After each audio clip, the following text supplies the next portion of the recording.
Hey everybody, so welcome to another episode of the Layman Terms podcast. I have a great guest today, Alice Bogumil, and I had to say it correctly, I made sure. Bogumil, correct. Okay. Yeah. Hey, welcome to the show. Thanks for having me. I'll appreciate you coming. At least it's not that cold here for us Floridians, right? It's a little chilly in studio, but it is. It'll be all right. It is, but it wasn't those 20-degree days last week. Yeah, Ooh. that was, I thought everyone you talked to thought the world was ending here in Florida. I mean, we were out. I personally had a healthy ops team wrap wells. Yeah. But it was a good excuse to escape the office. Yeah. Like, oh, you need help? I'll go drive because I don't get out of my cage enough. There you go. And so I drove around. I made videos of it. Like I'm literally I had to go out and buy blankets, the moving blankets, wrap the wells, and this is insane. Any broken pipes? We had two. Okay. But little pieces only. Yeah. Because we turned up, we're a big, as you know, a systemized company. So they had to give me a checklist of how to do it. Yeah. When I'm on the road already. Like, what do I need? They're like, oh, you need all this stuff. I'm like, okay, send it to me. I needed a water key because we turned off the city water at houses too. Okay. But they gave me the checklist that they're following, and I followed their directions. And it worked. It worked. 2 little pipes. I think the fix is, ready for this, $12 of material. Okay. I will take that. Yeah, a lot of people have broken pipes. I was at the gym and they're like, our pipes just broke. So it was a common problem for the Floridians who don't really deal with this that often. Most don't. Years. Well, I know, so we own a real estate brokerage and my partner has never seen snow. And they were chasing it. Her and her sister were like, hey, we're going to go drive at 3 in the morning. What are you going to do? I said, I'm going to sleep. I grew up in it. I don't need to see it ever again. Seen enough. I've been to enough ski resorts. I'm good. I don't ski anymore. I skied not since high school. But we went to Boone, North Carolina, 2 years ago. That's where I learned to ski. Yeah. And they were like, oh, it's not going to snow. It's not going to snow. You know what it did? It snowed.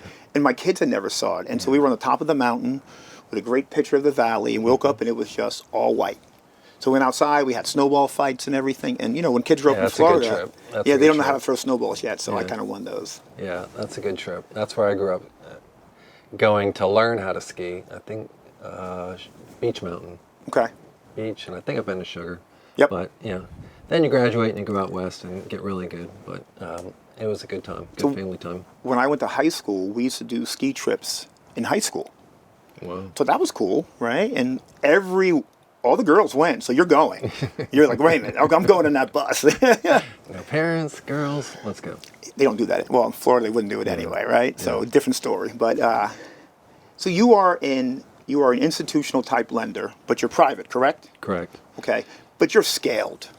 We're scaled. We like to still call ourselves a local lender, because we want to provide that service to our clients. And the industry has changed so much where you've got these national lenders.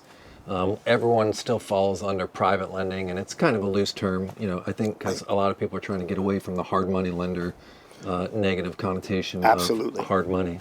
So, there's been this evolution to where it's private lender and, yes, we're scaled. We right now, last year, we did business in about 10 counties right outside of Central Florida with about almost 90% of our business coming in 5 of those counties. So we're trying to be experts in our backyard, that we know that we're experts, that we can provide actually some education and expert whether it's valuations or just maybe making the right business or the right renovation decision for that area. So it really helps us kind of separate ourselves from these national lenders that are offering, hey, here are the terms, do the deal, close the deal, and then good luck.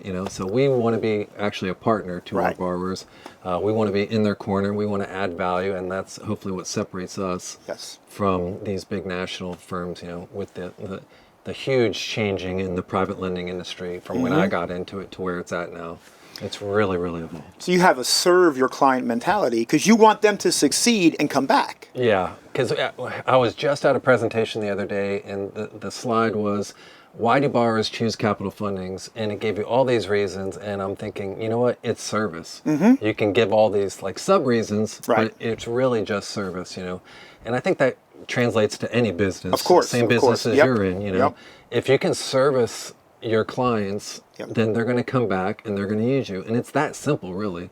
Now, how you execute that service is, all the details and what That's makes the you hard part. successful That's or the not. hard part. But it really comes down to is how can you service the people that need your business, And that's what we've really tried to focus on from day one. That's why I got into the industry. And that was, an opportunity that I saw because the service was so bad. Oh my God. Yeah. In private lending around 2014. So I'm like, hey, here's an opportunity for me to service clients that are existing clients buying houses from me, and I can service them better and create a business with that. And it's grown since 2014 and on, based on we can do a better job servicing these investors, and Yep. that was the start of it, and that's still today the main focus of it. Because you've educated, because I've seen some of your content, you Yeah. educate people along the way. That's what we're trying to do. We're going to be a partner in your success. We want to help. Maybe if you're a beginner or an intermediate, how can we make you better?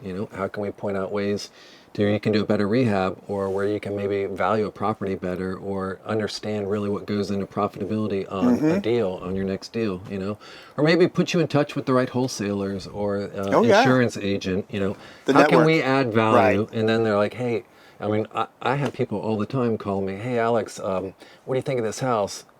And you're like, well, listen, that house was built in 1998. It's a tile roof. It's time for a new tile roof. They're expensive. You're not factoring in $80,000. Yeah. And you may run into some insurance problems when you go to resell that property.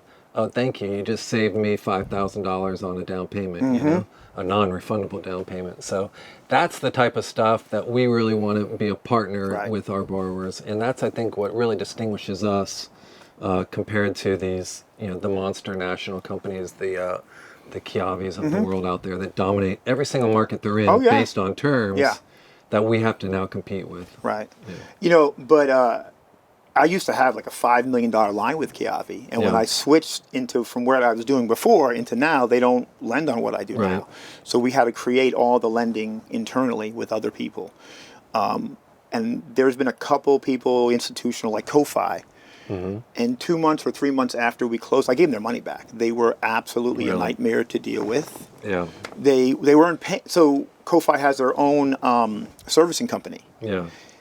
Which is unique because a lot of the larger players have a third party. They just ship it on out to. Oh, and they weren't paying themselves. Yeah.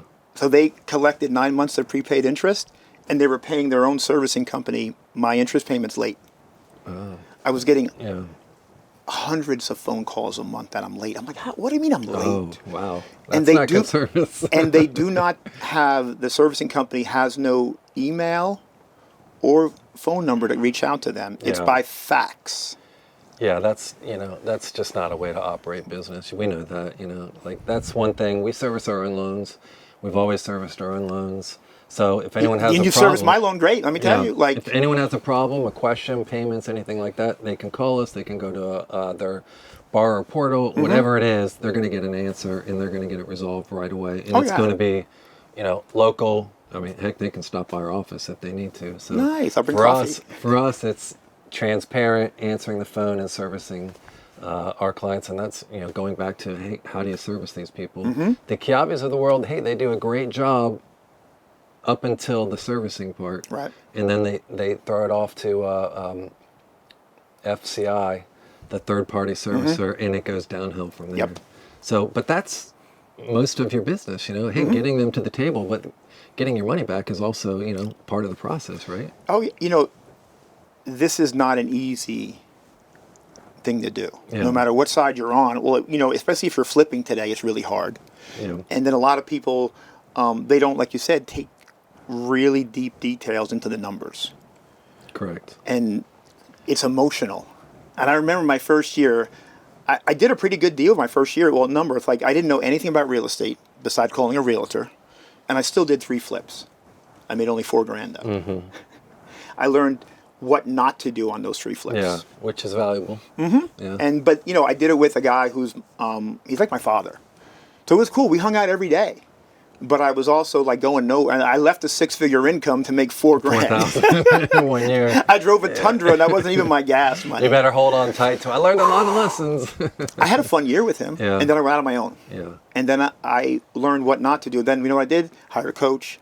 hired mentors, and I just scaled from there. Right. And in like 3 or 4 years, it was a couple hundred wholesale deals, 120 flips, Yeah. plus my whole rental portfolio came from my acquisition company I created from that, right? Exactly. And which is a lot of wealth, you know. Yeah, oh, so- it's we have 2 portfolios, and they're based on appreciation. Cash flow is great. I don't touch it. Those whatever we do with that, I don't know, but it's there. Good for you. But I want appreciation. Yeah. Okay, and I check it. We get appraisals every year. Okay. And I love to see that number. Yeah. I'm like, I don't care about a couple bucks a month we get. It doesn't move the needle. I care about that. Are they local or are they They're in all different local, places? yeah. Okay, Yeah, smart. but not in Orange and Osceola. Okay. Yeah, or Tampa or any of the harder counties to evict. Yeah. Okay. But we're going to sell them all this year. We're going to 1031 at the mobile home parks. Okay. And what else? And then they're not local. I don't have to worry about seeing them anymore. I don't have to have a management company either. I don't run the company, but I still have to do work over there. Yeah. So you have a business, but not managing. Yeah. Gotcha. That's the worst business to manage. Right. And so I'd rather have a mobile home park. Who cares? Texas. We're licensed there now. And with a manager on scene. Yeah. And that way they do everything, and I can just get a check. Just report back. Yeah. Yeah. But that's the plan. It's going to take us a year to unwind it all. And it'll be fun.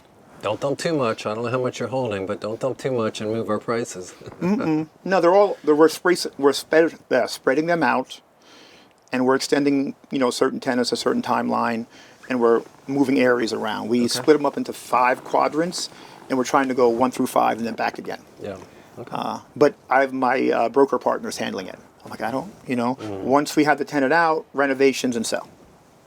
So, and she knows what she's doing, so I don't have to worry about it. She's a better salesperson than me. All right. For sure. So how long have you been in the real estate total, though? And I know lending since 14, or were you doing that before? What were you doing before 14? Well, when I graduated school, I went to UCF. Okay. When I graduated, I was in the corporate world, and I stayed in the corporate world for 10 plus, almost 10 years. Here, working for a REIT here, and then I moved out to California, and I worked for Deutsche Bank, Okay. and I worked for an auto lending company, and got more into the analytical, the treasury side, risk analysis, stuff like that. Worked a lot of securitizations, structured finance, especially with Deutsche Bank, and then at the auto company, doing securitizations, about $6 billion worth of securitization of auto paper each year that we'd securitize. So I really had a passion for that. My background was math. I had the accounting and the finance degree. So it was I enjoyed it, but I was pretty bored. And all my friends back from school at UCF all got into this investment real estate, and they were all crushing it. And I was sitting out there in California, a long ways away, and I'm like, man, a couple of these guys I got through school, and we took classes together, and I know where I stood with them. Right. And they were making a lot more money than me, and they were buying properties and buying rentals and accumulating wealth. And so I just said, hey, let me give it a shot. It's time to kind of move back to the East Coast. I miss the East Coast. Which part of California? I lived in Irvine first. Then I said, if I'm going to be here without this girlfriend, I need to live on the beach. So I moved to Newport Beach. I lived in La Jolla, so I understand. Okay. Oh, I used yeah. to go surfing in La Jolla all Beautiful, the time. right? A friend of mine went to law school down there. And I would drive down there, and we'd go surfing at Black's Beach and all the time. Oh, yeah. So a lot of fun. Great. I mean, San Diego's best. But, Yeah. and then up into Long Beach, and then I said, it's time to get out of here. So I moved to Nashville, and that's when I got introduced into the investment real estate stuff. And I worked for a wholesale firm there, and these were, best friends of mine. The same guy from law school. He was now a partner in that office. So I went there, got into the wholesaling, got down and dirty because I didn't know anything at that Right. point for real estate. I got my realtor's license, did my first flip, and that was around 2006. But coming from California to 2006 Nashville, Tennessee, it wasn't for me. It was just a real big culture shock. I loved yeah. California. I like nice. I like new. And then Nashville's cold, a lot of bricks, and a lot of like Meat and Three is your nicest restaurant at the time. Now it's changed, Yes, but yeah. back then, But it's still cold. Yeah, it's still Yeah. cold. I mean, they were like months you just didn't see the sun. Well, I you grew know? up in that. Oh, okay. I you grew did? up not there. I grew up in New York and Jersey. Okay. And I couldn't wait to move to Florida one day. Yeah. When my grandma lived in Melbourne, I would come visit her. I tried to enroll myself in the Florida Air Academy, thinking it would be no big deal. I walked up there, I'm in like 6th grade, and they called my parents, They need pilots. 6th grade's not too early. and they're like, get the hell out of here, right? Yeah. My mom was mad at me because they're calling them about whatever. We were so poor, we couldn't afford it. But Yeah. I was like, I couldn't wait to one day move to Florida, just to be warm. Yeah. Just to be warm.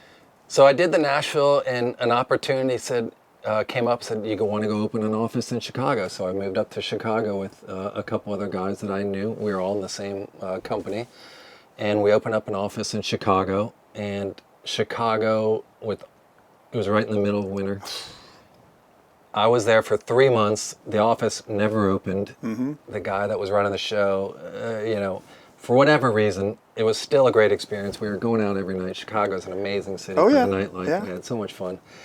But one morning I woke up, I called my mom, I said, Mom, I'm coming home. Like, I've had enough. And I think a week later, I moved back and drove back to Orlando, stayed into wholesaling, same company, and that was 2007.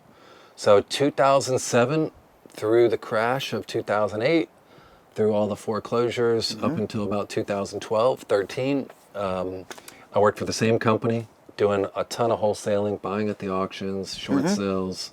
You know the progression as it went, all foreclosures to then short sales to, then off-market deals. And it was around 2013, 2014, a lot of my deals were dying at closing tables because the lender didn't show up. And the lender was really like, it wasn't this company, it was just a guy that's like, hey, I can fund your deals. And when you tried to call him and the deal was dying, he wouldn't pick up the phone. And at that point, I was doing flips as well on the side of wholesaling, using my older brother's money. Okay. And then some of the people that I would flip, not necessarily with, but good friends that I would wholesale houses to, they were like, oh, where are you getting your money from? My brother's lending it to me. Ask him, maybe he can lend me money. All right, sure. And so I'm like, wait a second, I'm going to put this company together and it's going to run through the company. Right. And that was the beginning of Capital Fundings, 2014. Yep. I looked at the presentation. I think we did 9 loans in 2 years, all to friends.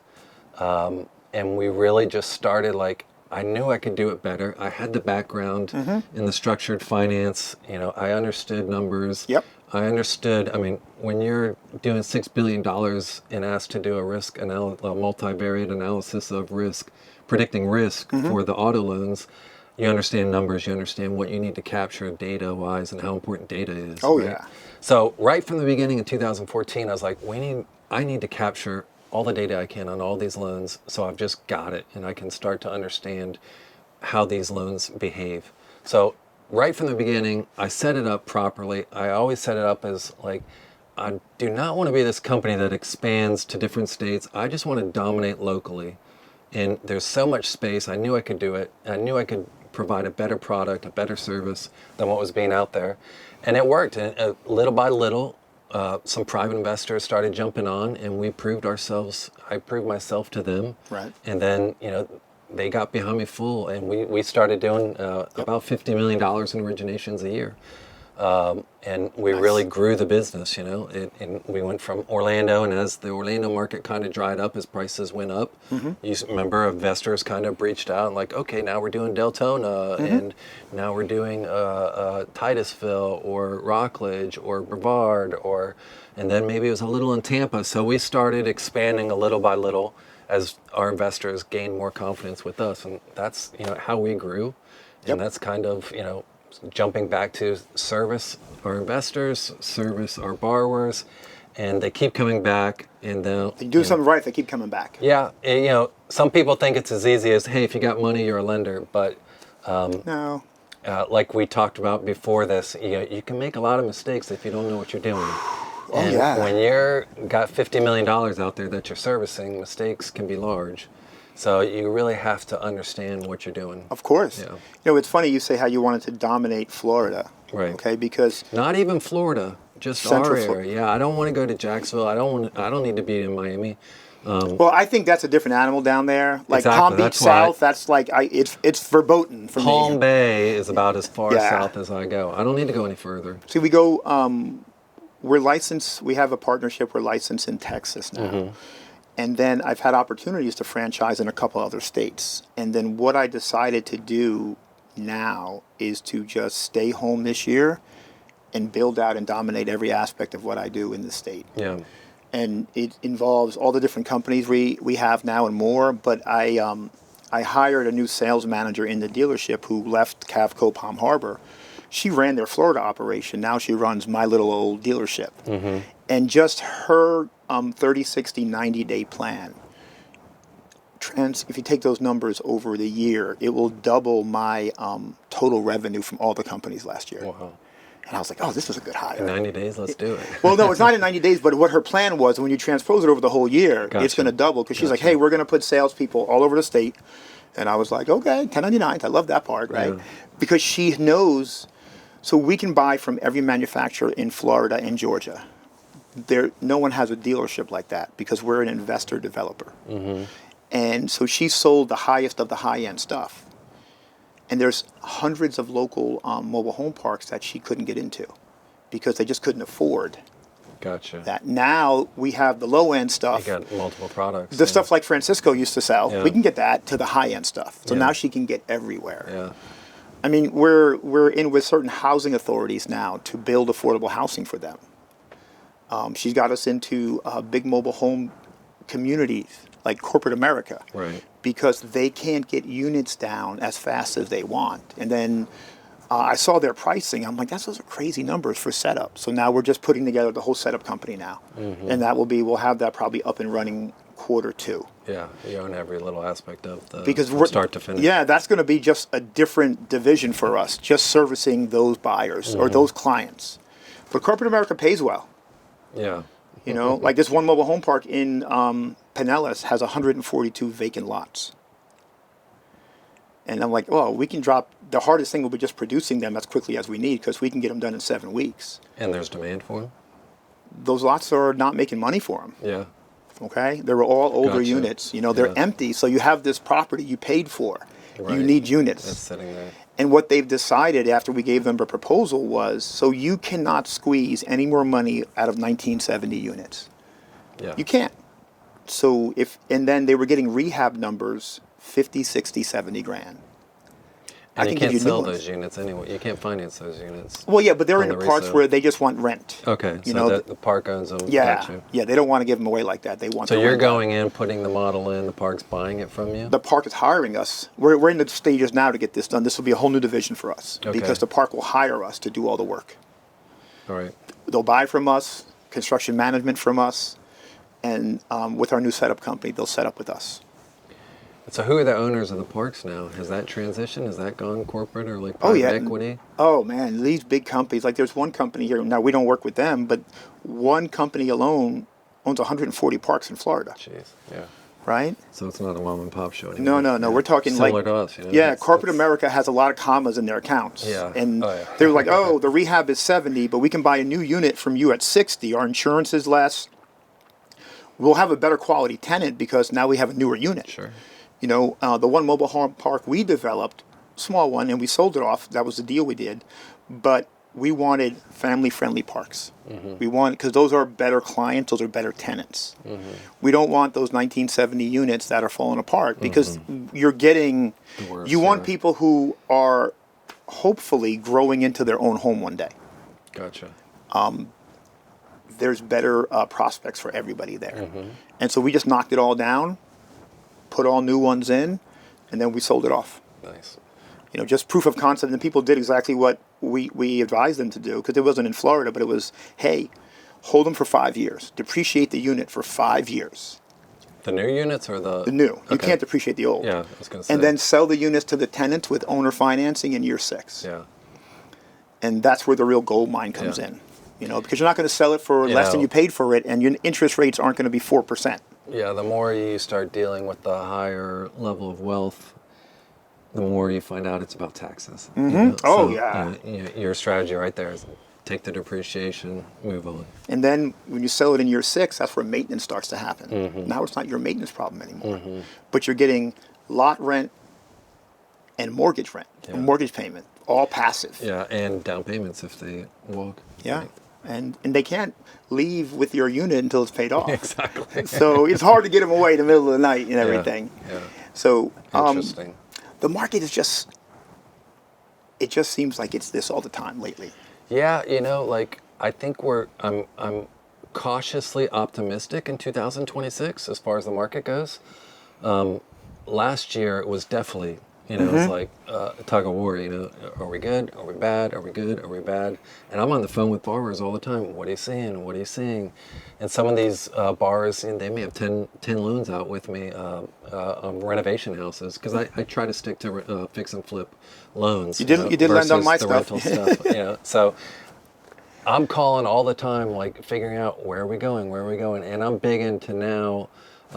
Probably starting the beginning of last year, really understanding all the economic indicators and the releases, just to get an idea of where we're heading. Because for us, a lot of it is interest rate driven. Demand for housing is going to go up as we get sub 6 on our interest rates. When it's up towards 7, it's the brakes. When it's at 6, things start to ease up a little. Right. And like no other time in history, we're dealing with right now 30% of mortgage holders are sub 3%. Yeah, golden handcuffs. Yeah. So unless they have to, they're not that's just selling. a lock, But little by little, that's coming off, and for the first time in forever, the percentage of mortgage holders over 6% are equal to the percentage under 3%. So we're making progress. Oh right? yeah. So we're making progress, but right now, since I think the shift, and I follow a bunch of economists, and I listen to a morning podcast on housing every day. Can I ask which one?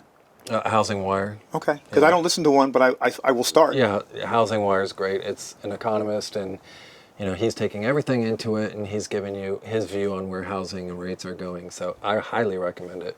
It made me so much more informed on where the market is, and especially now too, because now what sells? Headlines sell, right? And doom headlines sell more. So like, for instance, I think in the last week we've seen, foreclosures are out of control again. 2008, here we come. Foreclosures in this county in Florida are up 130%. And I'm like, yeah, but read the next line outside of the headline. They're still 40% below 2019. So the headline is 138% increase in foreclosures. And that's scary as hell to a lot of people that dealt with 2008. Yeah. So, but that headline is what moves people and it makes them look at it. Exactly. So it's important to really understand what's going into all the news and getting an idea. So I highly recommend Housing Wire. Definitely put it on the list. But I think, right now we're seeing increase. The rates have gone closer to 6. They're hovering like 6.25. Right. Which isn't a bad rate. Historically, no, not people at all. are spoiled. They think, they still think we're going to go to 3 again. Look, we're not going to 3. No, but we tell them that all the time. Let us go to 3. It can't. That was a mistake. All it did was bring supply inventory down to 0 and raise prices 50% I was Florida making a killing since, then. Let me tell you. since COVID. So we're leveling out that 50%. Historically, it's an average of about 5% increases in real estate. So we've got to, over time, get back to that 5% annual increases, where we had 50% since COVID up until about 2022. Early 22. Yep. So 22 is kind of the start of, we'll call it neutral maybe almost, right? Unbalanced supply and demand. Now I think we're at a spot where we're kind of balanced on supply and demand, and the normal housing economics that should go on are going on. 6% rates, inventory is actually slightly down. So for anyone that's thinking, here we are at 2008 again, 2008 inventory went through the roof. I mean, we are adding hundreds of thousands of listings each month. We're not doing that anymore. So inventory demand is rising a little, not much, but it's better than falling, right? So we're seeing some positives in the numbers. Yes. And so hopefully it's a little less tug of war than 2025, because 2025 wasn't the best either. No. It was frustrating. As a builder, it was for sure. As a lender, it was frustrating as well too, because in the end of the day, you know, we represent our investors, and we got to get that money back. And how do we get that money back? Last year, actually, I just looked at this. Typically, we run about 70 to 80% of our mortgage satisfactions are through the sale of a property. Last year, it was 60%. So the other 40% were done through refinances. You know, that debt service coverage ratio product. But still, that's a high percentage to have an exit strategy. Not a good one. It's not the one that a lot of people went into their project thinking was going to be their exit strategy. Right. So it's not a good thing. So we want to get that number back up to like, hey, I'm going into this deal, this fix and flip, with the intentions to sell it and make money and get back to that. So we're seeing the early numbers say profitability is going up a little. Okay. Volume was down a little last year, but profitability is starting to go up. So that's good. Yep. We know it's everything comes down to supply and demand. So if profitability is up, people are going to say, oh, let me jump back into that game, you know? You know, so last year we did less deals than we did the year before. By 16, but I rebuilt my entire operations department. Good time to look at. I fired everybody. Yeah. And we rebuilt it from the ground up. And we track, I have a CPA who does my monthly books for all the different companies. We track operational inefficiency losses. The first 6 months, $70,000. Wow. You know what the last 6 months? $1,200. Yeah. I can sleep really good at $1,200 over 6 months.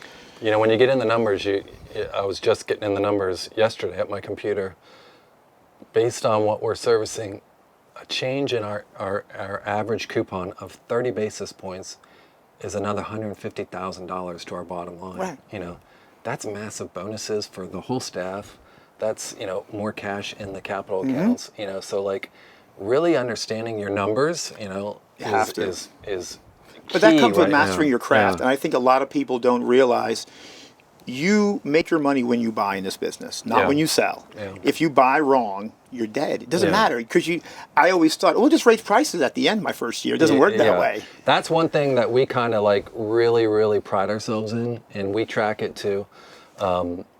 We do a really good job of estimating what that end after repair value is going to be on your project. And so one thing that we do is we don't go into any loan if it's not profitable to our borrower. It can be, you know, I can sleep at night saying, well, look, I know I'm going to get my money back because of how much we lent them on an LTV basis. But if it doesn't make them money, and more than just a $5,000, I got to bring it to their attention. We got to have a serious discussion because, hey, if anything, all these assumptions, if anything goes wrong, sideways, now you're losing money. You know, so profitability is really, really important for them to understand. And that's one place where I think it's nice to have a partner as your lender versus just a lender. Here's your cash. Good luck. Hope to see you again. Yeah. You know, our marketing department will be calling you again for the next loan, you know. But, you know, I look at it as, you know, you've seen what the packages we send. We have a lot of information. Yeah, I mean, yeah. It's kind of, you know, overkill, but you know what? That's how we do business. I don't think there's any overkill in data. Some people have, oh, no, the data, everything matters. Yeah. Show me the B map, show me the septic, show me all these things. And then where we put with our comparable sheet, that's based off me having a 2-day course with an appraiser and then having 100 appraisals in my library. And for what I do, it comes down to 3 numbers: age of the unit, square footage, and lot size. As long as you're not, you know, in a PUD versus a fee simple lot, as long as you apple to apple, those are the only 3 things the appraiser is looking at. Yeah. And we've tracked it to the point where we know that the first 4 years of age difference, you get $0 effect. Year 5, you get $5,000. Every year after, you get $1,000. It never changes. Price per square foot, the differential, people always think, oh, well, it goes by the sale price per square foot. No, it doesn't. If we're 1,200 and the comp is, say, 1,000 square feet, that 200 is only $65 to $75 difference. Most people don't understand that.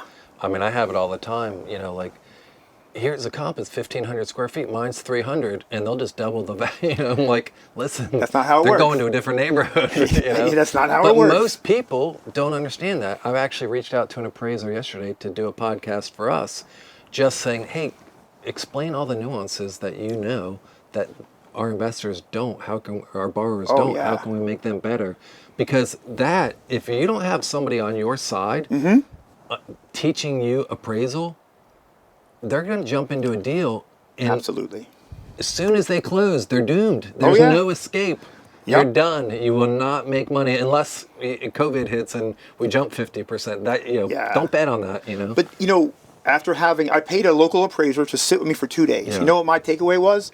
They can do whatever the heck they want to do. Yeah. There's no rules to what they want to do. That's a bad thing. It's subjective. Yeah. Very subjective. And Yeah. so what we have done in the end is we give them every scrap, receipt, everything. Right. Because they don't know what prices are. Yeah. I told the guy one day, hey, the septic's 20 grand. He's like, no way. Mm-hmm. I was like, So then, and I never meet them ever again.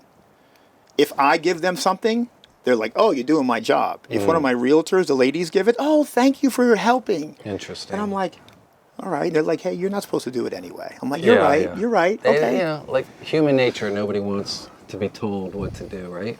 But I'm one of those people who like to jump in and help. And they're But like, hey, please don't. They're like, please don't it's help. right here on the counter. Please don't help. No, we like to give it to them. Yeah. And she's so sweet.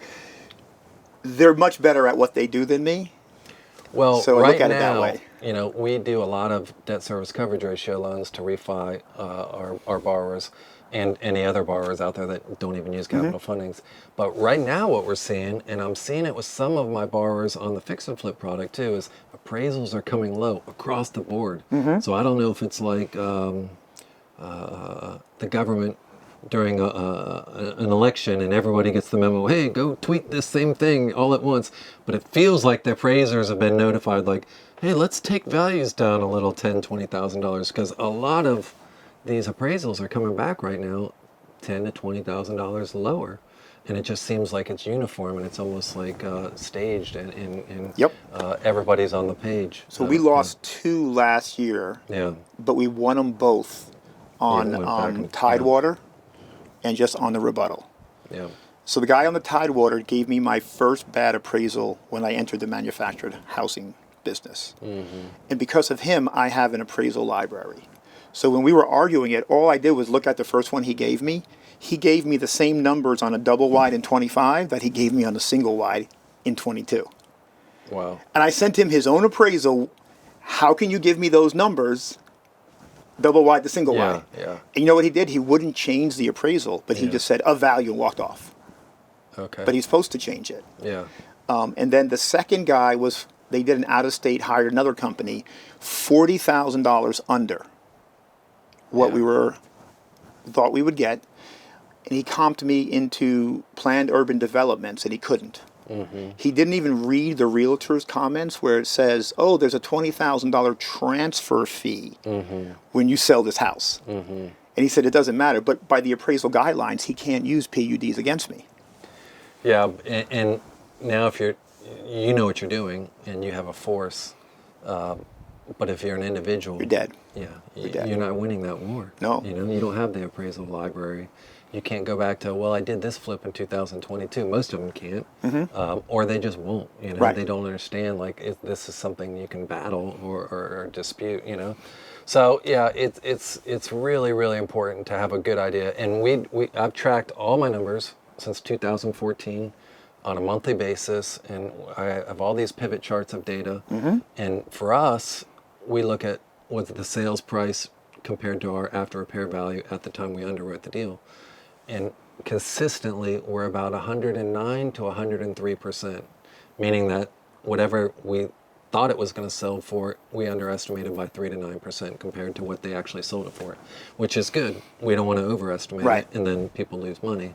But it also means that we're really consistent and we have a good idea, because we're local, we're the experts. The market. Yeah, of the market and what it's going to be, especially when you go to sell it. Oh, yeah. See, even for us, we've now, where we were ranged for further afield, until things shake out a little better, we just I-4 corridor, no more boonies, just because they take longer and they're holding them longer. When there's uncertainty, stick to what you know, right? I-4 corridor sells. I just told somebody, hey, we're not doing this loan because it was in Winter Haven. It was. I love Winter Haven now. Look, your product's a little different, right? This was a shell of a house. It was a frame 2-story house that had fire damage, and he kind of indicated that he was going to pull permits. Oh my God. But then the person I know who he was looking at to do the work said, we're going to try to get away with this without permits. And I was just like, How can you sell it? Look, How can you there's sell fire it? damage. Codes is going to be on here. They know about this house. They put out the fire. So So I'm just saying, look, Not this for is me. just out of kind of our scope of business Yeah. right now, and until you're comfortable knowing like, hey, we're on an upward trajectory in prices and stuff, you got to really, really, really understand what you're lending into and really know what that value is. Oh, man, and stick to yeah. what you know. I don't know Winter Haven as well as I know Orlando or Volusia or over by the Brevard or even Tampa. I don't know Winter Haven as well, you know. So it's like, you know what?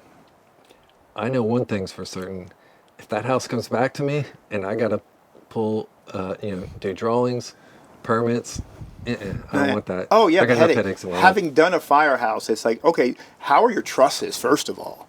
Yeah. And if your trusses, like what that takes to get new trusses in. I don't think the investor even knows. Yeah, and so he's not an investor. He's an emotional guy who wants to do real estate. Yeah. You know? We've done deals with them, and that's our thing too. Yeah. You've got an existing client. You've closed out 5-6 loans with Right. him, and you're like, this is a little beyond our scope, and you don't want to be like, oh, we're now this lender that really can't satisfy all your needs, but yeah, we got to make smart business But decisions. not pulling permits. So the one time I got a job shut down, it was in Winter Haven. There you go. And the people we went to a conference, my partner and I, and they decided to put the roof in without a permit over the weekend. Of course. On a holiday weekend. Yeah. And so this is right off of downtown. I forget the main road, but the building department is across the street. And so literally the guys, when they're going out now Monday was a holiday, so Tuesday he had to come right down the street and he sees guys working on a roof because they didn't finish in time. Shut us down. Yeah. You know, and it took a little bit to get it. Then they come in, they check everything now. Yeah. Now you're on. Then we had to tear off all the roof Everything. and do it again. Yeah. So I've learned, and then you can't sell it without. I mean, you can't say, "Oh, I just put a brand new roof on without a permit." It's getting harder and harder to do that. Before you could renovate a house, no big deal. But I think what's happened in time is that realtors have been like hypersensitive to the fact that there aren't permits and that the quality isn't as good. So now, in 2020, like you said, you could sell anything, right? Oh, yeah. 2021, 2000, beginning of Love those 2022, times. didn't matter. But now, if that borrower's got 10 options, Yep. realistically 10 options, Yeah. in the same neighborhood or in the same mile radius, why would they go with your house if the quality isn't as good or there's questions, Those Or questions they are big, knew- though. They knew you cut corners like, man, they did. A roof permit's the easiest thing. Out of all the permits, a roof should be one that you should have. But now you don't have the warranty, you don't have the the protection. insurance issues, Yeah. so it's you like, can't tell your insurance company it's a new roof. They're and like, it's great, not show the like permit. this is all I got and I need to buy now because prices are going to be up next month. You're like, I'll pass on this house. I may get it cheaper in a month, or there's going to be 5 others coming down the pipeline. So Yeah, that was different in 21. It's So. totally different market right now, and it's hard because the numbers tell me like we're kind of neutral, balanced. Some people say, "Oh, it's a buyer's market. It's a buyer's market." It is a buyer's market because there's more options. Right. Sellers I still think you come to market with a good product right now that's renovated, and quality control is good. You're still selling those things in a week. That's what we're seeing. You're still selling really, really quick. See, for us, because we list them before, we're not at that point. Ahmed, who introduced us, right? So we did a one, and Orange County is just so challenging. Okay, we closed in, I think, let's say August, and because of how they do their reviews and permits, and you got to get a demo permit. Then once it's closed out, then they give you the building permit and the size of unit you're going to put down. But it took them. We didn't get our permit back to actually deliver the unit till like the beginning of December. Put it on the market. Didn't get a lot because it was a vacant lot, right? Yeah. It's December too. But now, December. Yeah. But you know what? We went under contract the second week of January. Yeah. It's not finished yet. A lot of stuff started picking up in January because I partner with a friend and we do renovations and. You provide the finance. He does the work. Yeah. Okay. But we're bringing him in on the social media content because he wants to. Get involved in that too, but if and I'm not partner with him on all of his deals, just a couple, right? So he calls me on, I'm not getting offerings, I've got it out there. And personally, I'm like, hey man, you're overpriced. I'm just telling you. When she thought that Azalea Park house was $375, maybe it's $350, probably $335. Just because of the shift in the market over the last year. So, but he's like, I know, but I'm still not even getting showings, and he's like freaking out. Second week of January, I got 10 showings this week, and he feels completely energized, like, Oh, let's yeah. go, 2026. Who wants to get a mortgage at Christmas, first of all? Yeah. But I think Yeah. last year was different for us. It was the best December we ever had. December, I look into the numbers a lot, and I do Well, a I mean monthly- 24 December, not 25. Okay, I'm sorry. okay. Historically, December isn't as bad as people think. If you look at the Aura numbers, For us, they've always been like, Yeah. 1 or 2 max. We had 7 closings December of 24. yeah. And I think everybody was just waiting for the elections. Well, this year, I mean, gosh, like the Yeah. political headlines are just too much. I don't watch it, thank God. I just gave up. I after my team exited the playoffs, I deleted X from my phone, and it's been a nice, refreshing, relaxing experiment, and I may stick with it because it's just so much negative crap coming at you all the time. And it's like, you know what? Now I'm focused. I'm hyper focused on the business. Yeah. I don't have any of that stuff. But your kids too. Yeah, I know you have a young one. Yeah. Well, Yeah. I have 3 kids. Yeah. Oh, great. 2 older and a new 8-month-old baby girl. How old are the other 2?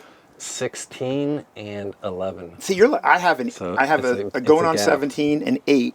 Yeah. I want another one. The wife is like, go away, go away. But I have a young man who I mentored, but he's 20. But Yeah. but I've had him for 6 years. Yeah. I fired him too. Okay. And then he asked to hang out Sunday, so we went to church. We drove.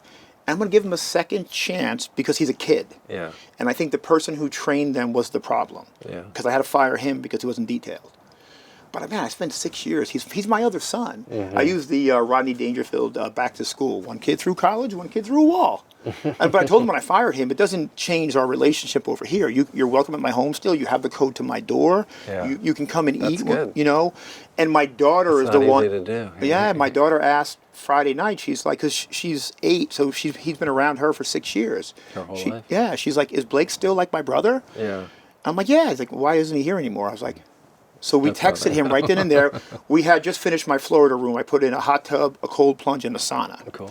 Working on health. And then my wife got me this great, it's like a fire pit, but it's propane. So my daughter and I were doing the s'more pre-roll. We were getting ready for a Saturday because her friends were coming over. So she grabbed my phone. She invited Blake. He couldn't make it Saturday, but he came Sunday. Then he asked to spend the day to talk to me. Yeah. But he was embarrassed. He was ashamed at what happened. Yeah. And he's been gone 9 months. I've seen him a He's couple 26? times. No, he's 20. Oh, he's 20. Oh, yeah. Yeah. No, he's a kid. So then, we came home. We had dinner with my wife and the kids and everything. And I told my wife what I'm going to do. She's like, you should. I'm like, okay. She never agrees with me a lot. So, Yeah. But, he'll start this Saturday doing some stuff. And I hope he takes really this opportunity and crushes it because he can. Yeah. Like he went from a C student to an all A plus student and graduated early. That's great. And he never asked anything from me during that time. And he said, can I even ask for, I was going to buy him a graduation gift. So I don't want anything, but I want you to do something for me. I'm like, okay, give me a job with you. I'm like, you want to work for me? No one wants to work for me, I always say. But, I just expected more of him. But you know what the problem is? Your circle will only do 2 things, elevate or eliminate you. And his friends kept pulling him back into dumb stuff. Oh, 20. I mean, that's impossible. Yeah. Yep. And, but I invested so much time in this young man. He's so capable. Yeah. Well, as long as you lay out what your expectations are, then you'll Great be on fine. expectations Yeah. these days. And he doesn't work for me. He works for one of my companies, but not for me.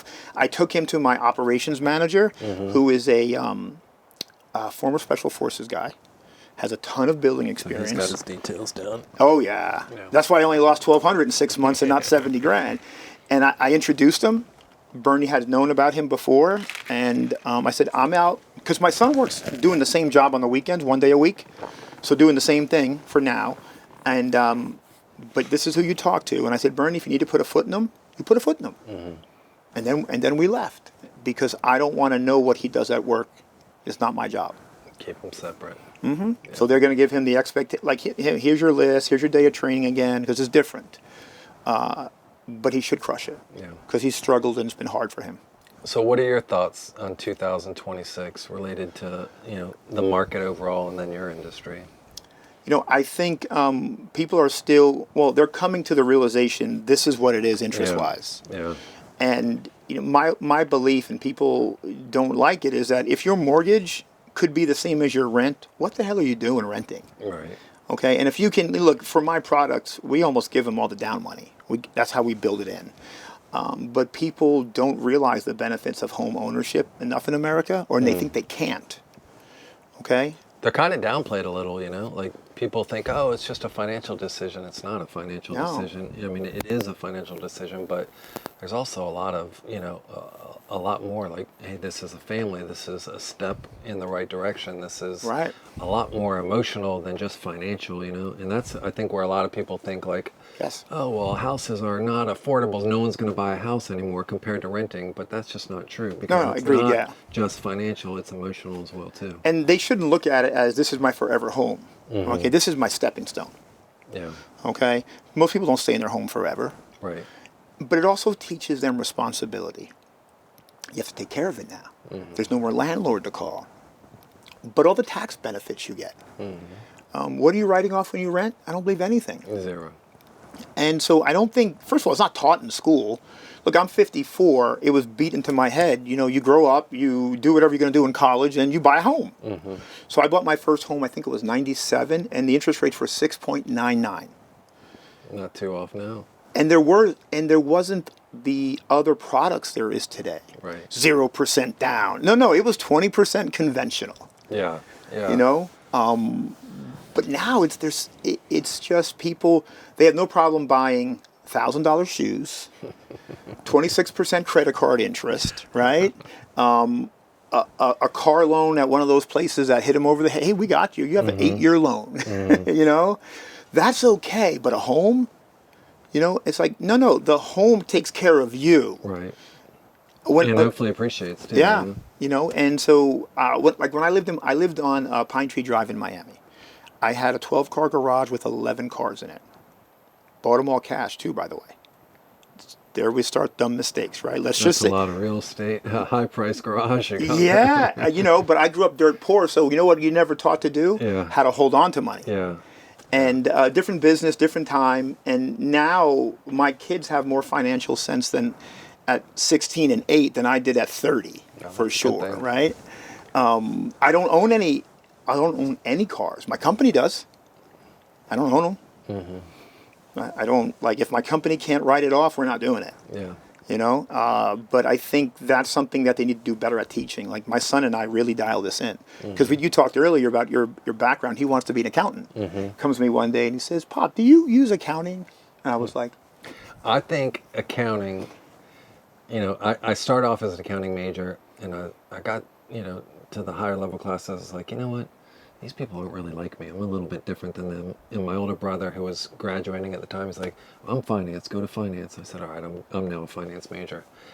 But the value in accounting classes and the fact that most people have no idea how a balance sheet and financial statements interact. I was just on the phone before this with our accountant talking about journal entries to clear out some intercompany expense. And I was on the same page with him, right? He was telling me the journal entry, but I was telling him this is what I need to do. And, most people, and if I didn't do that, have that phone call, that was now getting rid of $90,000 in income, which I'm going to pay 35% tax rate on at that entity. So, that right there is a $30,000 phone call. But most people, and you see it too, my brother's in the corporate world, and he's really high up at CEO, CFO levels. If you don't understand accounting, you're not getting to that level. And if you don't understand accounting, you're never going to really operate a business efficiently. It's such a vital understanding, a practice to understand. So if you want to start off accounting, even if you don't want to start off accounting, take at least accounting 1 and accounting 2. Right.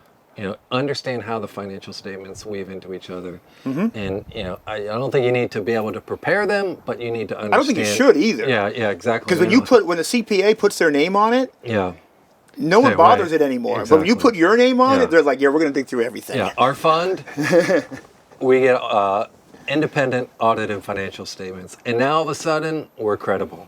So I'll pay the $40,000, do the audit for me, Yep.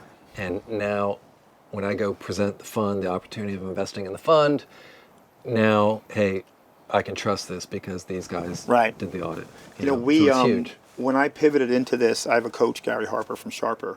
He said you got to get bankable for the dealership. Yeah. So then I went to my CPA, my tax preparer, and I told him what was going on, and then he brought in somebody for me who was a CPA, but she does forensic audits. Mm-hmm. She dug through my last 3 years when I was flipping, and it was like different. Oh yeah, a flipper and financial statements. So yeah, okay. I pay her $10,000, but like I told you in the beginning, I'm a little different. You know how much money we were off by for 3 years? $3,700. Okay. I said, dude, I lost on this. She's like, what do you mean? I paid you 10 grand to tell him off by 3,700 as a joke, right? Yeah, yeah. And she was going to hand it off to somebody else. She stayed on. So now I pay her monthly, almost like a fractional CFO, to do all my books. The one thing she is black and white.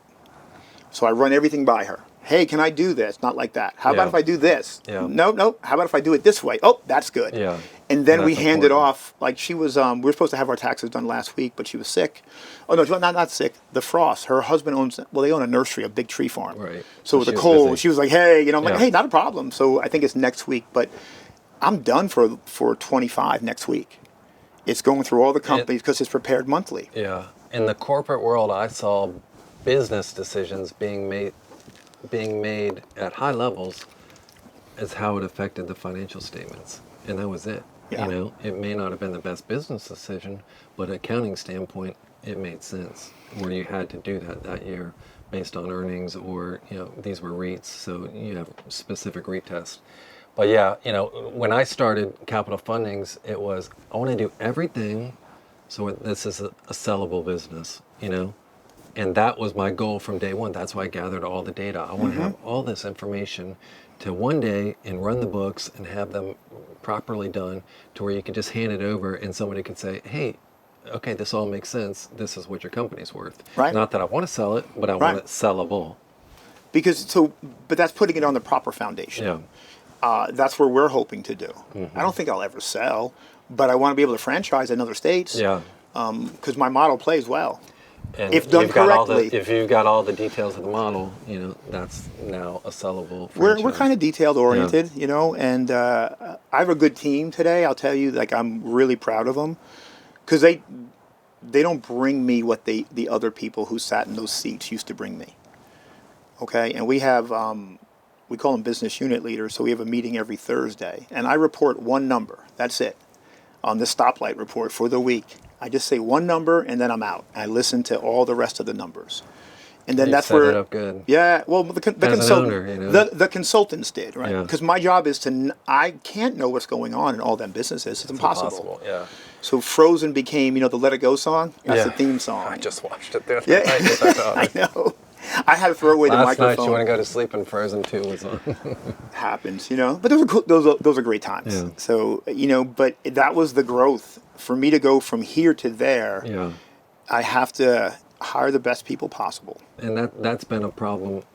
I don't want to say a problem, but a challenge is for most business owners that get into something and like, oh, cool, I've got this great product and it takes off.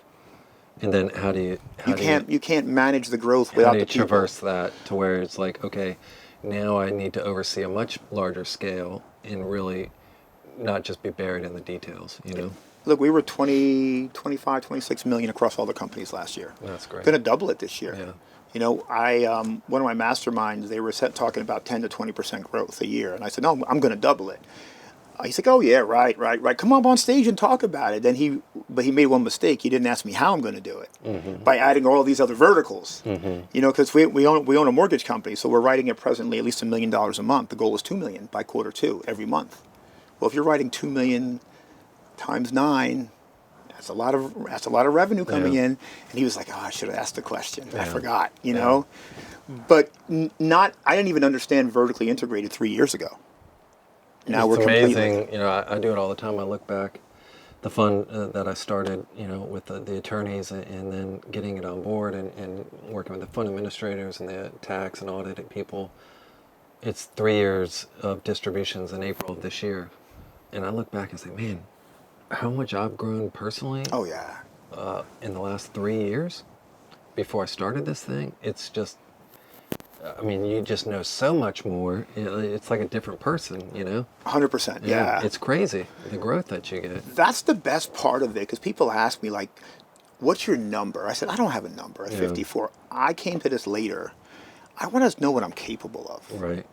It's not so much, look, if I sold my rentals and became a private lender, I wouldn't have to work ever again. I'm not going to do that way. I think that would be almost giving up. I just want to see what I'm really capable as I learn this. Yeah. Because every time I learn something, I want to go do it. Well, that's what keeps you going. Yeah. In reaching those goals, You know? Because I look at this year and, getting past some of the 2025 problems and this year, and I said, oh man, I'm so much different than 3 years ago. And then I'm like, the direction I have this year going forward, it's going to take me to a whole nother spot in 3 more years, So, and not just numbers, but personally, the things that I need to work on to get to that spot. Yep. If I'm going to get to that spot, I have to do these things. Absolutely. And it's going to totally transform who I am today. So in 3 years, I'll be different as I was 3 years ago from today. Gold. Yeah. Just be better tomorrow than today. Yeah. A little bit, every day, whatever it is, in my education, in my fitness, in my family life, just a little better every day. Yeah. Nothing more than that. And that's just, because we have to constantly be educating ourselves. Yeah, if you cut out the bullshit and the excuses, you can get there too, Most people won't. Yeah, I know, well, that's what I'm saying. Yeah. But you have this mentality, and then you see, when you start to accept that, you're like, I can create some time. I know I can create some time, or I can delegate some stuff and create some time. I can cut out this, which I don't need. I talked about X. How much time do you think that's taken away from a day, I don't look at social media. Yeah, we talked about this, I got rid of it. I still try to interact, and I still want to go down some social media channels to try to find new investors for the fund. But, I may be at your position in a year or two where I'm like, I don't deal with that. Somebody else is dealing with that, so yeah, there's so many opportunities that we have to really make some time. Buy Back Your Time. That's a great book, and it's like just learning to teach people what I need done, helping them through it, and then walk away once they got it. Yeah. And not going to look, trusting that, it's going to be done correctly at that point. But you have to hire the right people for that. Yeah. I think we do an amazing job of that. I think you've interacted a little bit with Jeannie, who is my executive assistant. But she also used to run human resources for a major company. So she does my hiring. Yeah, but we do all the PI testing of people. We make sure it's the right fit for the role. Yeah. I believe My in wife's that. in recruiting, so I hear her all day long talking on the phone about, hiring and finding the right fits for her clients and the candidates. So Yeah. So she did corporate recruiting for my consultant at one point.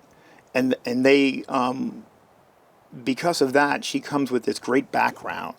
And someone had told me, when I get that position solidified, everything else will fall in place. Because then she becomes, we call it the chaos coordinator for me. And, so I have an executive assistant and an administrative assistant. And they handle different level of functions. But they do it well to where I don't look at emails most of the day anymore. that would be a good place to get to. Yeah, and so once in a while I'll have it open, like I was answering some stuff today, just because I was there. But they'll tell me what I need to personally handle, and then they've learned to what Lara can handle and what Jeannie can handle. So I'll put you on the hot seat here. Okay. I talk to, in the real estate industry, lenders, wholesalers, realtors, and one problem that always comes up, especially when you're the knowledge base, is that people leave you. You build it up, people leave you.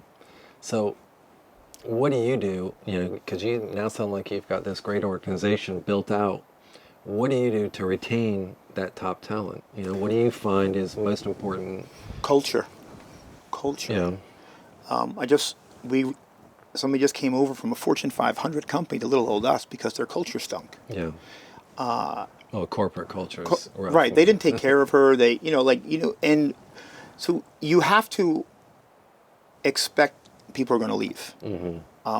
And don't have a thought. I know a lot of people in real estate said, "Oh, I'm not going to train them enough because I'm training my competition." Then Right. I don't worry about that. Yeah. Okay. There's always going to be competition. There's It doesn't always, matter. and it doesn't matter. Like my You're fooling competition yourself doesn't if make or you- break me. Exactly. I make or break me. I told my wife that. I said, don't worry about the competition. Yeah. They're always going to be out there. Focus on you and what you're doing for your company and building out your company.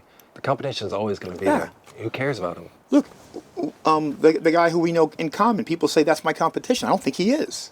I know what I do. I know what I do really well, and numbers don't lie. And I don't worry about them or the other people who I've taught how to do this, right? And so the scarcity mindset I don't have. Yeah. We And will you're live or wasting a lot die. of time if you're. Then you're looking over at your shoulder like, competition. hey, you know, it's like if you're running a How much race. time did you dedicate to your competitor this week? You Yeah, know? they're not in my mind. Yeah. They call me for help. Yeah. And you know what I do? I help them. Yeah. And I think that not worrying about that, building an organization that has a great culture, hiring the right people, getting their PI done, because you can see if somebody's really the entrepreneur or do they like being a part of a great Supportive, team. yeah. Okay? Yeah. And I call people who are just money-based mercenaries. Right. We weed them out quick. Yeah. I want somebody who is here for what our mission is, which is to provide affordable housing at scale. Yeah. And if they're not going to do that, we will get rid of them. That's interesting. Okay. I mean, you could take a test and figure out from day one if it's the right fit. Have you ever done those PIs? No, I haven't personally. Oh, man. So my first one said 6 years ago I was a dictator. My way or the highway. Now I'm a venturer, which is pretty much the one of the 2 or 3 classic entrepreneurial profiles. Okay. And I went through this progression along the way. And there's a one called the Maverick, which is your emotional base. You're not data driven yet. And you're willing to, you're kind of sloppy with things. That was through flipping. And now I'm data driven. Yeah. Show me the data. And so basically my consultant had told me like in the beginning, hey, once you got your data points, you're going to move. I'm going to execute based on what I know. Maybe there's a little gut in there, but it's not the driving force. Yeah, yeah. It can't be. Especially in lending, Yeah. I know we had talked about, or you had mentioned, how much you go off intuition. I'm like, that'll I just get like you to in know, trouble, right? Yeah. That'll get you in trouble. Like, Oh, I like this guy, right? Profitability has to make sense. Location has to make sense. Experience has to make sense. Just everything. What team are you working with? What's your plan? You better come with this stuff. And if you don't, I'm very hesitant to lend, and especially at any higher LTVs. We have, I think my overhead's about $40K a month. That's not bad. No, because we were a lot of 1099s, right? Okay. And so that's good. And they're billed to the jobs, most of them. So Okay. that makes the team smaller than what, when I had 3 construction crews, my overhead was $50,000 a week in payroll. Yeah, that's why I have less hair. Yeah, you can't sleep at night with that. I mean, worked it's for them ridiculous. during You're that working time. for them, yeah. I didn't, and so Yeah, that's the thing. Like, you get to a point where you have to look at that. Who am I working for now? Is it my family or me? or these guys. Or their family? Are you putting now them before you? I always had to have the jobs lined up. Yep. I always had to have it ready. And it was just, it was a lot of problems. Because, contractors and construction guys, it's babysitting, right? I would show up, there was like baby mama trouble. There was bail money. There was beer money. I mean, it's, even your employees have that. We have that, right? Maybe not bail money, but we all have our own issues, right? Yeah. You're like, oh, my kids did this, or my adopted son is just not doing the job I want. So we all have our issues. So it's like you now the people you decide are going to be with you on this mission, their issues now become your issues as well too. Whether If you let them so much. Well, yes, you have to. But I'm just saying, they will try to get in with your issues. So it's another thing you have to manage. Like, I've got employees that have been with me for 10 years. I've seen them go through divorces, breakups, marriages. And yeah, it's you want to, you're like, hey, I've got my own problems, but you're human. And you've developed a bond with this person because You have to. Because you say, look, I need you to get me to this spot, and I'm going to help get you to this spot as well too. So now you're a team with that person. So it's, you always constantly have people that have issues. And so it's really, really important to, like you said, be able to kind of like, let's stay focused on the goal and get to the goal and really managing these people, I do I do coaching for people, and the first thing we always start with is mindset. If I can get you to understand how you're going to win, that you can win at anything if you do it, no matter what industry you're in, you'll be fine. So when I bring somebody on, we have weekly coaching calls, 30 minutes for mindset. And we'll do that for a while because I want to get them to a place where they know they can do whatever they put their mind to. And I build a really good relationship with people on that, especially my team that I need to rely on. I mean, it's funny, my wife laughs about it because they call me crying because we have a lot of women, right? And they're telling me their relationship problems. Like, hey, can we get on a call? I'm like, yeah, not a problem. But the fact that they trust me with that, though. Yeah. Because they trust my judgment. And I'm like, see, I told my wife, hey, you hear this? That's the problem, you lead something and you're successful, and it's like, this guy knows what he's doing. I'm going to come to him. And now you become this... Very compartmentalized now. Yeah, no, I know. But it doesn't mean everyone's coming to you. Right. I mean, we, on a personal level, we've got... my wife and I have friends, and they're broken up right now, and they're both coming to us both on, and it's like, okay. I said, babe, this year, 2026... we're not saving everybody. That's going to be one of your goals. You cannot save everybody. You're growing this business. I'm growing my business.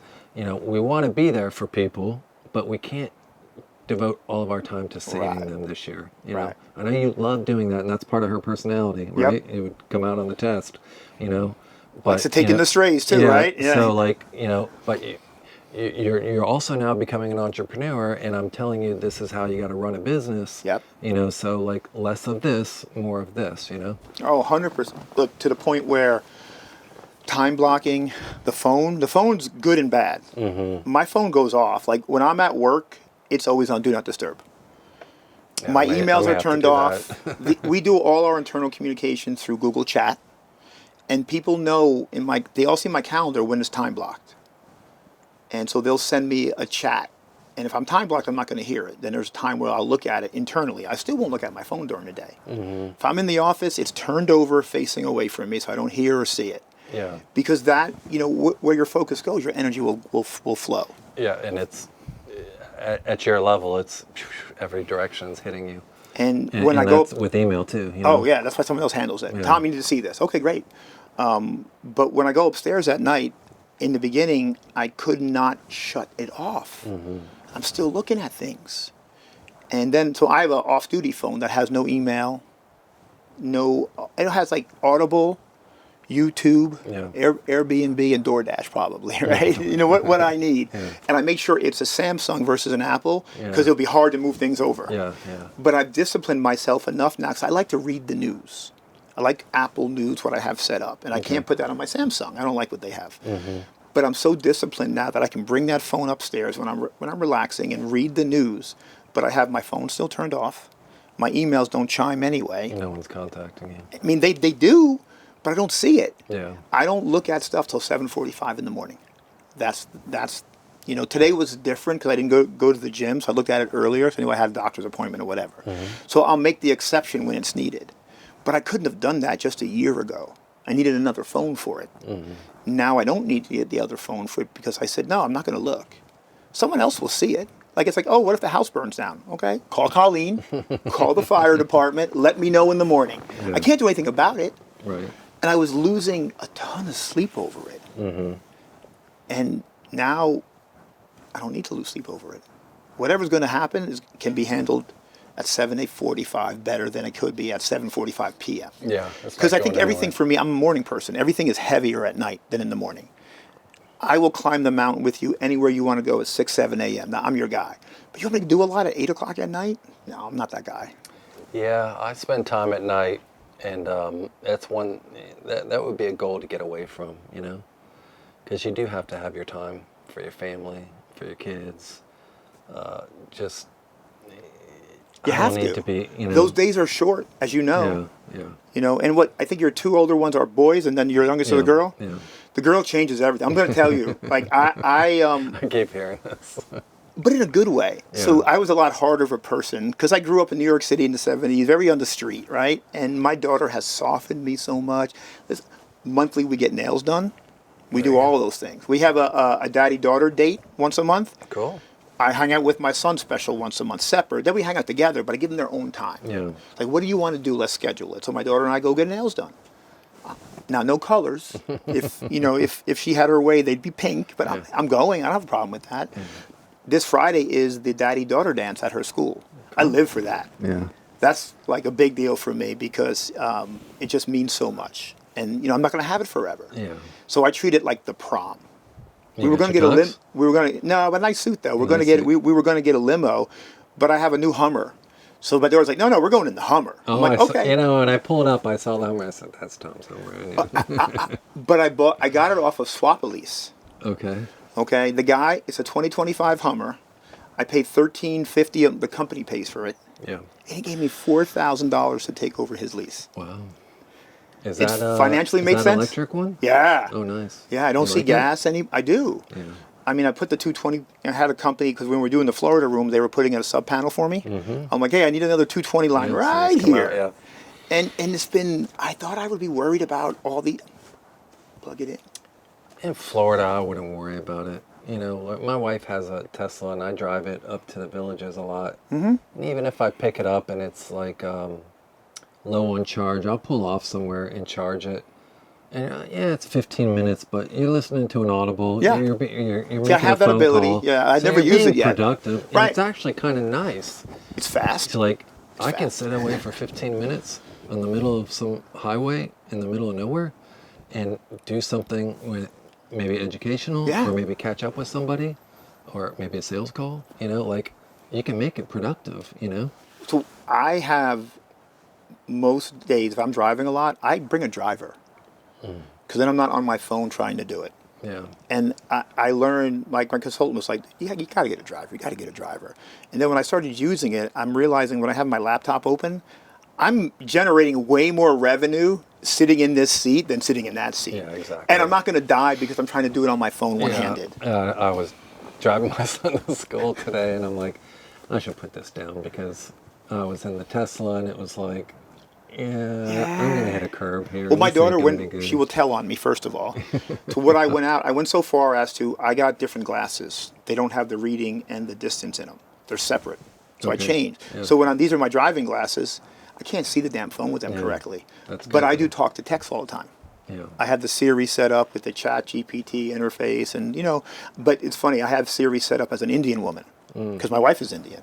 She's like, "Why do you have that?" I said, "I'll listen to that one."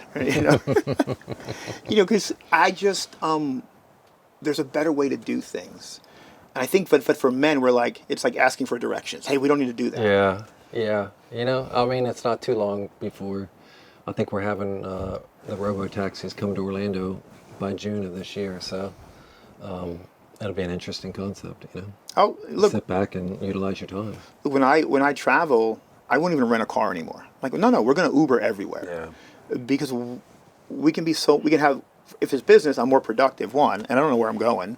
The rental cars are horrible. Horrible, experience. right? Yeah. Just, hey, Every Uber. time you get in one, it smells like cigarettes anyways. It's Listen, I love the Uber. I was in San Diego. The guy who was hearing me, he was my Uber driver. He's a loan officer. So then we had a 5-minute call or talk. He gave me his card and everything. So I sent it over to my CPA. I'm like, hey, that's business too. Remember that? Because, I got his card because we're licensed to do business in California. And he had a meeting with my head of the mortgage company. I don't know what happened to it. I'm not supposed to know. But she's like, okay, that works. Yes, you did. Okay. I'm like, hey, I got this tax stuff. Yeah, that's like I said, the wealthy are good at the taxes. So People, when I said we didn't make a profit in the construction business last year because we had the 11 carryover sales, it's not profits denied. Yeah. It's profits Deferred delayed. taxes, Yeah, yeah. I'm like, hey, I'm not worried about that. I had a guy that was doing a flip, and I said, why don't you ask the buyer? He was the seller. I said, why don't you ask him to push it a few days into January? And he goes, I never thought about that. I could defer my gain. He was making 65 grand Oh yeah. on the deal. I said, tell him to push it to January 4th, whatever. I think the first was on a weekend maybe this year. Yeah. And he's like, I never even thought about that. I said, you got to think about That's your why I have taxes. 10. That's why I have 10 carryovers. Yeah. And I think we have 4 Absolutely. under contract already if you that are get to the closing. second half of December and it's income for Yeah. you, push. I meet with my CPA, the in-house one, in November, and we talk about what I need to buy before the end of the year. Things I didn't think about or know about before. Yeah, they know all the, whatever's in the tax code that year. It's like, hey, what do I need? What can I get? People ask me, hey, what part? Are you Republican and Democrat? I'm just whoever's going to pay the less amount of taxes. I'm a for me. libertarian these days. I grew up as a Democrat in New Jersey. Mm-hmm. I worked for the machine up there at one point. Oh, really? Yeah, like one of my best friends growing up, her dad is still in the state assembly. He's like the longest serving state assemblyman there. But I realized how much they were killing the state because they kept giving to the unions, and they knew in the 90s this was going to kill them, and it did. And then I became a Republican, and all they want to do is bomb everybody, blow them up, and then pay to rebuild it and go to war. I'm like, I don't want to do that. So now I'm a libertarian, and you know what? I just want people to be for America. Right. And it's not happening today, unfortunately. Well, and that's American, a whole other podcast. Yeah. But Americans, I think, are very untraveled, most of them. Yeah. Because if anybody tells me this is the worst country, you haven't been anywhere. Like, Yeah. where have you been? Oh, I've been to Iowa or California. I'm like, you haven't been anywhere. Yeah. But then you ask, I love talking to my Uber drivers. Where are you from? They're from somewhere else. Yeah, and then I ask them, what do you think of this place? Yeah. They're like, I fought like hell to get here. Yeah. I'm like, do you think the people are crazy who think it's a bad country?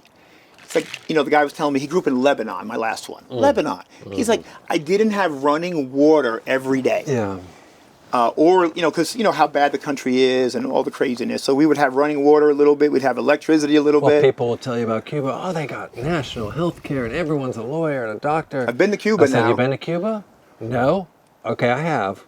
Yeah. And I was on a drive to a nightclub, and maybe every 8th house had electricity on that night. Now, it may have been different other nights, but that night, only these houses got the electricity. Yeah. And, maybe take a travel there before you start saying But how they wonderful read it it. is. They read it, Yeah. and they don't understand the details that are not put that's there. going back to the headlines, Yeah, and what news, It's like, look at Venezuela, how rich it was, and 5 years ago they ate their zoo animals. Well, if you're in Orlando, you probably know someone that's Venezuelan that came here in the last 10 years. And they're cheering. Yes.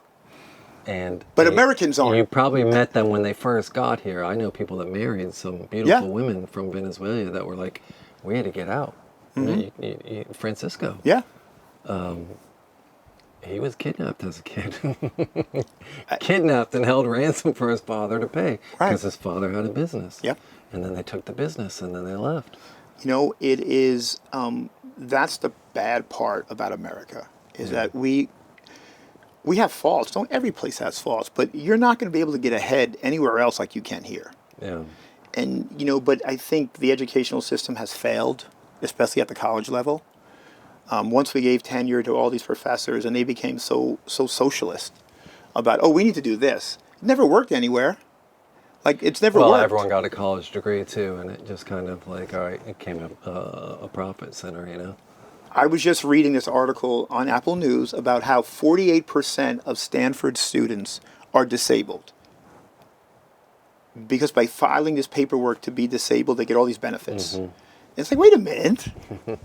That's not a disability. They just get it for, but asthma. but they get to take, some of them let them have longer time for test. Some of them, there's a disability that they get to preview the test. Of course you're going to have, you better get good grades. I just like, how is that possible in a high-end school like that? Stanford too. Yeah. Well, I went to Rutgers, and my son was like, can I go to Rutgers? I'm like, no, dude, no, we're not. My doing dad it. taught at UCF, and so we would sneak into his office before the test and get a little preview of what the test was going to be, and that helped. Well, that's where my son is going to go to. He's in the dual enrollment. Okay. So this was his junior year, but he's in freshman year of college, and so we had his academic advisement Monday. And the lady was like, I don't normally say this, but I don't have any problems with your son. He is on pace to not only graduate high school, but he's going to graduate with his associates. Yeah, He may, that's beautiful. if he doesn't graduate, he'll only have to take one or two classes, two classes in the summer if he wants to. Mm-hmm. And he's still maintaining a 96 or better average. Those classes are hard. My son's in the AP stuff, and the AP biology is not a joke, And so I looked over for a high school student. Oh yeah, no, but he's at Lake Sumter Community College. So our tuition for the private school pays for his college. Okay. And then she already said, by the way, you're not going to have to pay for college if he continues it. Now we already have it covered, and I'm like, oh, okay, great. But he gets right into UCF. Like that's the deal. No application. And that's a hard school to get into. Yeah. And it doesn't hurt that the guy who's like my dad, his daughter's the head fundraiser. They poached her from Michigan State. She even set up for my kid's school now. They were having a hard time getting the other students over for tours. So I'm in the meeting. I'm like, you have a problem with that? Hold on. I just text her, and she just told me, hey, have the counselor give her my number, and I'll get it all set up for you. And so they get above. She's like, how do you do that? I'm like, that's like my sister. And she's a head fundraiser, so she carries a lot of weight. Yeah. But like my son's been over there, and I'm like, you go wherever you want to go. That's not the problem. But make sure we're going to go visit, we're going to go look at it. Make sure it's a fit for you. I hope he goes there, because it's a good school to get into. He'll be local. He can live there. I don't care. We already paid for it. Yeah. But we did the Florida prepaid. I would have done it differently in a different kind of investment vehicle. Yeah. Because I don't get any interest if he doesn't use the money. We have the 529. Yeah, I didn't do that, and I should have done that. But, I didn't know any better. I just had the girl, and I'm like, hey, what do you have set up for Aiden? She's like, Well, you're doing something good, You're Right. okay, it can't be bad. I'm doing something good. no, I have no complaints, but now I know better. Yeah. And that's the difference. But it's already paid for. Because I set it up for my daughter. And you know what's the crazy thing is? As it goes, our monthly bills have gone down because of how well their investment has done. Oh, that's good. I love that part. Yeah. And, but I think that part for our children, because my number one role is dad. That's it, dad. Everything else is secondary because this will end. That will never end. And just that I grew up, I didn't have a good father. And I told you, he was a survivor, alcoholic, demons, died when I was, 20.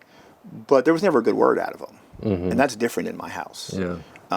Because all the mistakes I made in life up until, say, several years ago was because of that.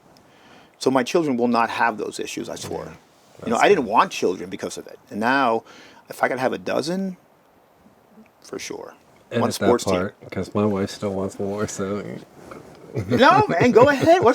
You can afford it. You work from home most of the week, right? No, I'm back in the office most of the Okay. time. Just starting to get back into the office. But you don't keep your most of the garage time. open anymore, right? I remember they stole your car. Yeah, they did steal my car. My son had his sweatshirt stolen at his school this week, and I said, and he's got such a good heart. I said, son, not everyone has your heart. There are some bad people out there, and when they see stuff they like, they have no problem stealing it. Yeah. They don't think twice. They stole my car. It was a nice car. They stole it. They saw your sweatshirt. They liked it. They stole it. So yeah, I just had that discussion with them. Yeah, the garage is closed. Keys are not left. Do not leave your keys in your car unlocked, because. But you do live in a gated community in a good area. Still, didn't matter. Yeah. Doesn't matter. No, I agree with that. And I think that, but you know what? I will not change myself because outside is bad. Right? I'm not going to let that change who I am, because then it wins. Yeah. We're nice to tenants to a degree, not as nice as my wife used to be because she doesn't run the business anymore.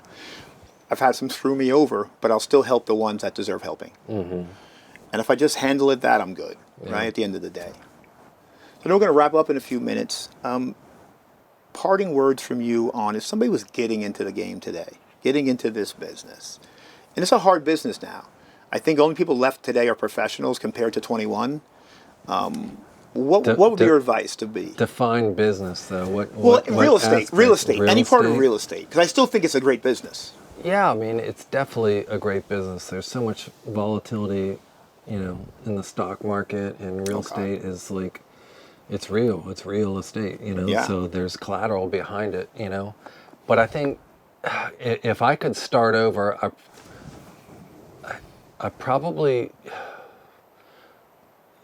I would have approached it knowing what I know now, and as far as taking care of all the aspects, like, okay, I need capital, right?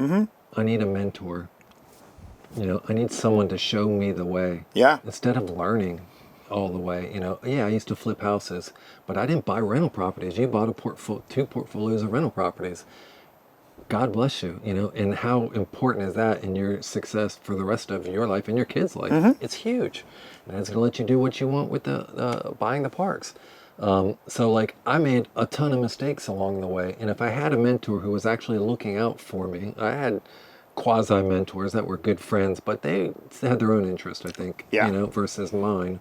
And, you know, I made them a lot of money. We made a lot of money together, but they didn't really have my equal interest. So finding the people that really are going to elevate you.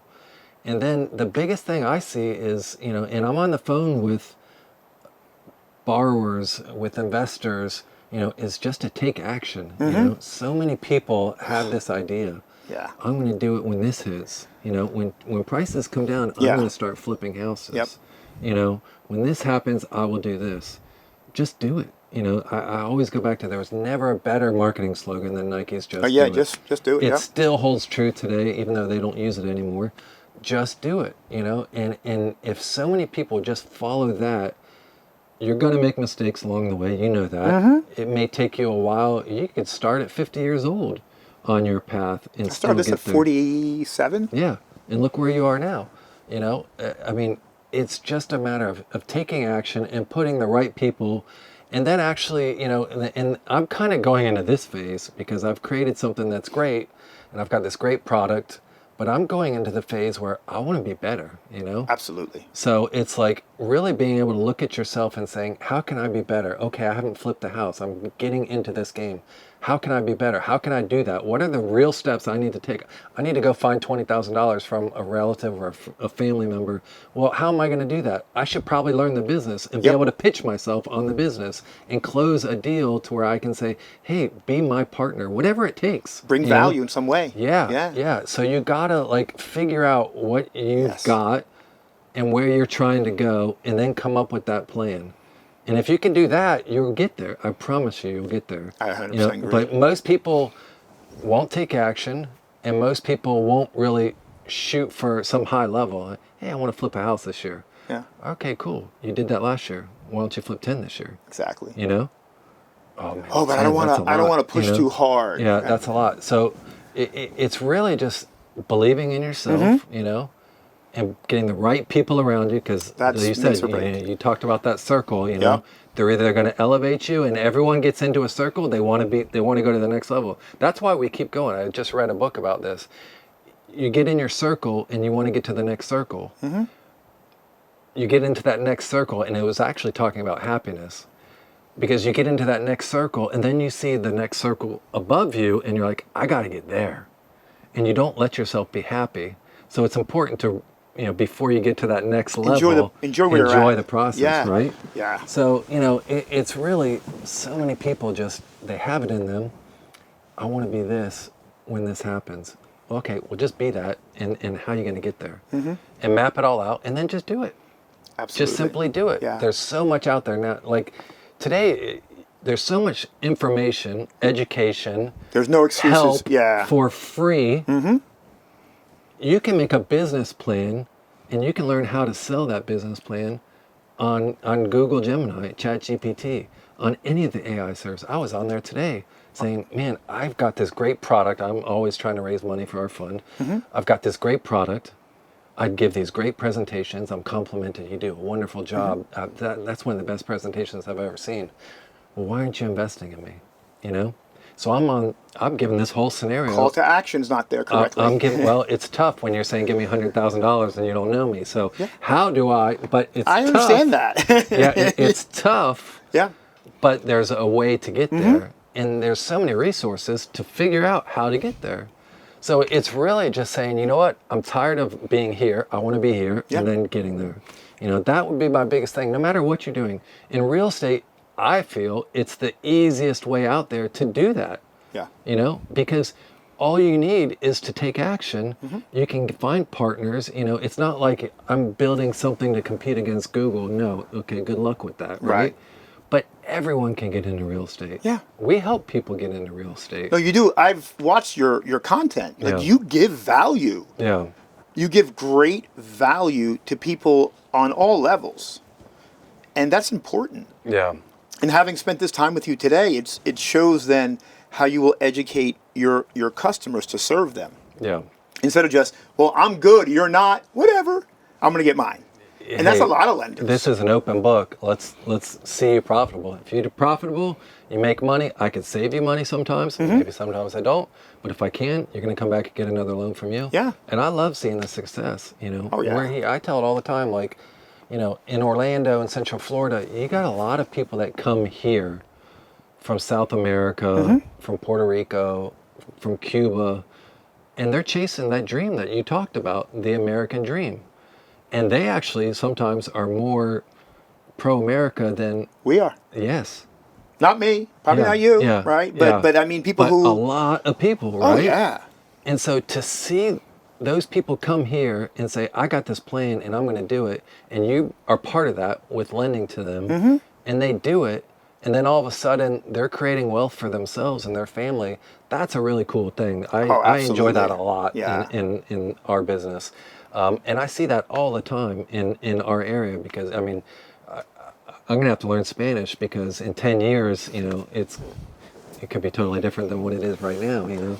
It's just something more to learn, you know? I yeah. think everything you said was so on point because, one, when I lived in Miami in the other life, I always call it my other life, you know, I had every toy, every fancy watch, every fancy car. I was never happy. Yeah.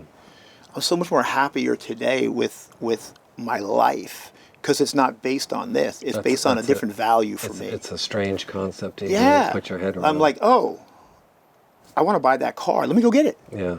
If I would be happy if I only have that car. It never made me happy. I tell people all the time, I mean, I live in a nice neighborhood. I can walk down the street and see the nicer part of the neighborhood every day when I'm walking my dogs. Yeah. I see the estate section where it's on the water and there are really big houses, you know. So if my happiness is dependent upon me getting to that house, that's probably not a good thing because, you know, you can still walk down the street and see the biggest house there, Yeah. you know. So there's always someone bigger. I don't want to spend my whole life waiting to be happy before I get into that corner house on that prime lot and that 15,000 square foot home. I don't need that. No. I don't need that. Along the way, enjoy that happiness, Yeah. you know. And we were going to, we bought our house 2016. Good numbers. That's when I bought my house too. Okay. We owe under $100,000 on it. We're in a great position. Yeah. And we were at one point, my wife we were talking about moving.